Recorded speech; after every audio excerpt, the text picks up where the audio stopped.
Cette ville qui a fait couler tant d'encre, la ville de Khibar, dans la région de Médine. C'est ici où le prophète sallallahu alayhi wa sallam, il va assiéger les 7 forteresses. Vous avez les noms à l'écran. Elle était réputée pour être imprenable. C'est ici où il y avait la plus grande communauté juive d'Arabie qui vivait ici. Ils attendaient la venue d'un prophète qui allait arriver dans la région de Yatrib, l'actuelle Médine. Et le prophète sallallahu alayhi wa sallam, il va venir à eux dans cette forteresse, les déloger les uns après les autres et leur dire que c'était moi que vous attendez. Et la majorité des juifs, de la communauté juive, ils se sont convertis à l'islam. Ceux qui ne se sont pas convertis à l'islam, ils ont fait un pacte avec l'envoyé d'Allah en payant un impôt et les musulmans assuraient leur protection. Pour visiter cette ville, elle est immense, elle est entourée et elle est sécurisée. Il faut la prendre avec des guides qui vous prennent en camion et vous rentrez à l'intérieur et vous faites une visite guidée de plusieurs heures. Ça coûte à peu près 20 €. Je vous ferai une vidéo, plusieurs vidéos avec chaque forteresse, chaque étape et tous les événements qui se sont passés là-bas. Il y en a énormément d'événements qui se sont passés là-bas.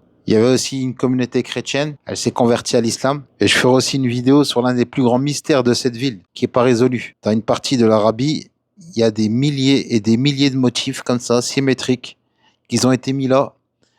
Les scientifiques, les chercheurs du monde entier, personne ne s'est donné une réponse claire. Il y a des scientifiques qui travaillent encore là-dessus, qui font des recherches, et personne, ils savent à quoi ça sert.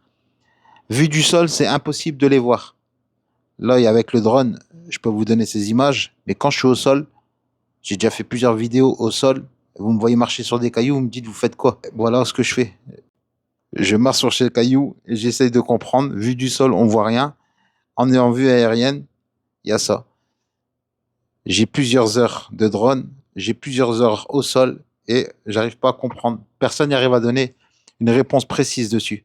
Je vous donnerai dans les prochaines vidéos mon avis sur mes recherches. Ça fait plusieurs années, moi, je suis là-dessus. Elles sont datées entre 4000 et 8000 ans.